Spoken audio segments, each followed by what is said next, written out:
Assalamualaikum warahmatullahi wabarakatuh. Anak-anak, bagaimana kabarnya hari ini? Sehat semua ya? Anak-anak, pagi ini kita akan kembali mempelajari materi pendidikan agama Islam. Sebelum pelajaran kita mulai, mari anak-anak kita buka bersama dengan membaca doa mau belajar. Semoga ilmu yang kita pelajari pada pagi hari ini mudah dipahami anak-anak dan menjadi ilmu yang bermanfaat. Bismillahirrahmanirrahim. Rabbi zidni ilma warzuqni fahma. Amin. Anak-anak, pagi ini Bu Ulfiah akan menerangkan materi tentang mengenal sholat Jum'ah, sholat duha, dan sholat tahajud. Ketiga sholat ini adalah termasuk sholat sunnah. Nah, bagaimana tata cara sholat duha, sholat Jumat, sholat tahajud akan diterangkan Bu Ulfiah pada pagi hari ini. Mohon anak-anak memperhatikan dengan seksama. Sholat Jumat adalah ibadah yang dilaksanakan oleh semua umat Islam setiap hari Jumat. Sholat Jumat ini sebagai pengganti dari sholat duhur. Adapun jumlah rakaatnya tidak sama dengan sholat duhur karena sholat Jumat itu hanya 2 rakaat dan harus dilaksanakan secara berjamaah. Sholat Jumat ini sebelum dimulai itu harus didahului dulu dengan 2 khutbah yang disampaikan oleh khotib. Jadi sholat Jumat ini hanya dilaksanakan oleh orang laki-laki yang sudah balik. Ya, untuk anak perempuan atau wanita atau orang sakit atau yang sedang bepergian musafir itu boleh tidak melaksanakan sholat Jumat. Jadi yang diwajibkan sholat Jumat adalah setiap orang Islam yang laki-laki, kemudian bertempat di suatu tempat atau bermukim, tidak sedang sakit ya. Jadi anak-anak, kalau yang laki-laki kalau waktunya sholat Jumat harus mengikuti sholat Jumat. Sholat Jumat hanya 2 rakaat dan tidak usah sholat duhur lagi. Jadi ketika selesai sholat Jumat, maka anak-anak tidak usah sholat duhur lagi ya. Nah, siapa saja yang wajib melaksanakan sholat Jumat? Tadi sudah disinggung Bu Guru, yaitu 1 orang Islam, yang kedua laki-laki, perempuan tidak wajib, ya. Kemudian ketika merdeka, kemudian yang keempat balik dan berakal. Jadi anak kecil juga tidak diwajibkan. Kemudian yang kelima penduduk tetap atau bermukim. Yang keenam bebas dari halangan. Maksudnya bebas dari halangan adalah dia tidak sakit, kemudian keadaan di daerah itu sedang aman, tidak ada peperangan, tidak ada banjir besar. Nah, itu namanya bebas dari halangan. Jika tidak ada halangan, maka wajib untuk melaksanakan sholat Jumat. Nah, ini yang tidak diwajibkan untuk melaksanakan sholat Jumat. 1, yaitu perempuan, seperti tadi Bu Ulfia bilang, kemudian anak kecil, orang yang sakit, dan musafir.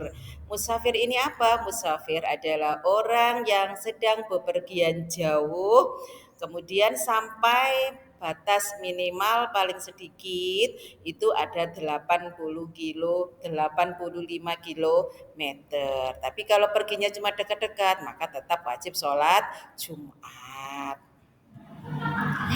Anak-anak, bagaimana sih tata cara sholat Jumat? Ada beberapa yang perlu diperhatikan. yaitu yang pertama persiapan. Apa saja sih yang perlu disiapkan sebelum anak-anak berangkat? Pertama yaitu anak-anak harus mandi ya. Sebelum sholat Jumat harus mandi dulu karena itu sunnah. Kemudian bersuci dan wudhu. Selain itu juga memakai pakaian yang bagus, memakai wangi-wangian, memotong kuku, memotong rambut, dirapikan semua itu ya sebelum berangkat. Kemudian setelah itu berangkat ke masjid. Apa yang dilakukan ketika sampai di masjid? Masuk masjid menggunakan kaki kanan dulu. Setelah itu sebelum duduk sholat dulu. Sholat namanya sholat tahiyatul masjid. Setelah itu duduk dengan tenang, kemudian mendengarkan khutbah. Setelah itu ketika pas pelaksanaan sholat, ketika khutbah sudah selesai, maka anak-anak niat untuk melaksanakan sholat, kemudian takbiratul ikhram, kemudian rokaat pertama, rokaat kedua, tasyahud akhir dan salam. Untuk pelaksanaan sholatnya sama dengan sholat kita sehari-hari ya, jadi tidak usah diterangkan fulfiya secara detail karena anak-anak sudah terbiasa melaksanakan sholat. Nah, kemudian bagaimana niat sholat Jumat? Nih ada, silakan bisa dibaca anak-anak sendiri, dibacakan Fulvia sekarang sebentar nggih. Usolli fardhal Jum'ati rak'ataini mustaqbilal qiblati adaan ma'muman lillahi ta'ala. Jika sampean menjadi makmuman, tapi jika anak-anak besok menjadi imam, maka usolli fardhal jum'ati rak'ataini mustaqbilal qiblati adaan imaman lillahi ta'ala. Makmumnya dihilangkan, ganti imaman. Oke. Selanjutnya yaitu sholat duha. Nah, sholat duha ini sudah sering dilaksanakan oleh anak-anak setiap hari kan kita di sekolahan. Nah, apa itu sholat duha? Yaitu sholat sunnah yang disuruh atau diajarkan dalam agama Islam dan dikerjakan pada waktu pagi. Kapan waktunya? Yaitu setelah matahari terbit sepenuhnya hingga menjelang waktu zuhur. Ada juga waktu terbaik untuk melaksanakan sholat duha, yaitu ketika matahari telah naik sekitar sepertiga dari cakrawala. Biasanya dilakukan pada pukul 7 hingga 10 pagi lah. Seperti anak-anak, biasanya kita habis doa bersama di depan kelas, anak-anak langsung menjalankan sholat duha. Jadi waktu yang sudah dikerjakan anak-anak itu adalah waktu yang terbaik dalam melaksanakan sholat duha ya. Sholat duha ini dilaksanakan sebagai rasa syukur kita kepada Allah atas semua nikmat yang sudah diberikan kepada kita. Di samping itu juga sebagai penebus dosa-dosa kecil kita dan sebagai sarana untuk mendekatkan diri kita kepada Allah. Dan ini sudah dilakukan oleh anak-anak. Bu Guru senang sekali setiap hari kita melakukan sholat duha berjamaah di sekolah. Untuk niat sholat duha tidak usah kita bahas lagi karena anak-anak sudah bisa ya, sudah bisa semua. Kita lanjutkan saja pada materi berikutnya. Ini doa setelah sholat duha juga sudah kita dengar setiap hari yang dipimpin oleh imam ketika habis sholat duha. Anak-anak pasti sudah hafal semua ya, jadi tidak usah dilanjutkan Bu Guru. Pembahasan kita terakhir yaitu tentang sholat tahajud. Anak-anak, siapa yang sudah pernah sholat tahajud di rumah ya? Sholat tahajud ini mungkin masih jarang melakukan karena pelaksanaannya pada malam hari, tengah malam setelah sholat isya, kemudian setelah anak-anak tidur. Apa sih sholat tahajud? Sholat tahajud ini termasuk sholat sunnah muakkad. Ingat anak-anak, apa itu sholat sunnah muakkad? Ya, sholat sunnah muakkad adalah sholat sunnah yang dianjurkan, ya, sangat dianjurkan sekali.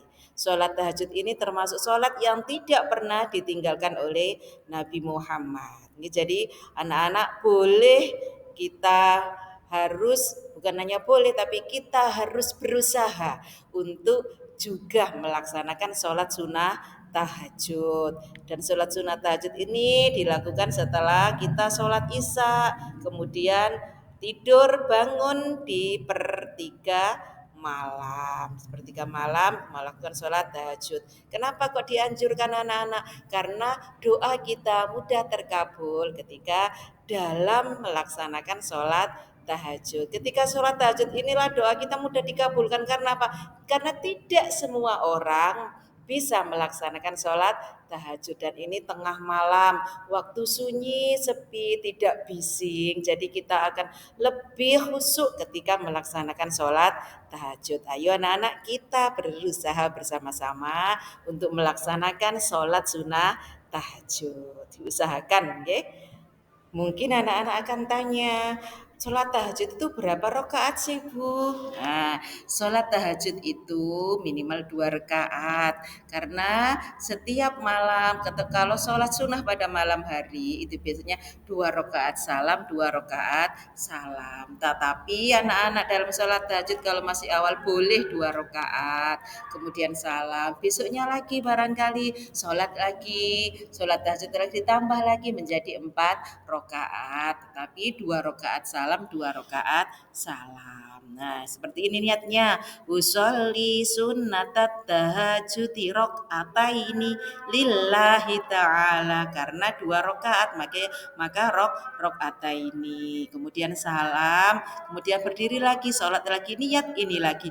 Boleh jadi 4 rakaat atau 6 rakaat boleh, ya. Boleh anak-anak, tapi 2 rakaat salam, 2 rakaat salam. Untuk tata cara sholatnya sama saja dengan sholat-sholat yang lainnya, hanya beda nih niat saja. Nah, setelah kita melaksanakan sholat sunnah tahajud, ada doanya juga. Ini doa sholat sunnah tahajud. Jika anak-anak belum hafal, boleh anak-anak bawa catatan, bawa buku, kemudian dibaca. Ini adalah doa sholat tahajud setelah sholat tahajud. Nah, anak-anak, ini lanjutan doa yang tadi, ya. Tadi di slide yang pertama tadi, ini lanjutannya. Doa setelah sholat tahajud. Bisa ditulis anak-anak, kemudian dibaca ketika habis sholat tahajud. Alhamdulillah anak-anak, pelajaran hari ini cukup sampai di sini. Semoga apa yang sudah diterangkan Bu Guru bisa diamalkan oleh anak-anak, yaitu tadi tentang sholat Jumat, sholat duha, dan sholat tahajud. Mari kita berdoa bersama-sama, semoga kita bisa melakukan apa yang sudah menjadi kesunahan-kesunahan yang sudah diajarkan oleh Nabi Muhammad. Akhirnya, marilah kita tutup pelajaran pada pagi hari ini dengan bacaan hamdalah. Alhamdulillahi Rabbil Alamin. Akhirnya, Assalamualaikum warahmatullahi wabarakatuh.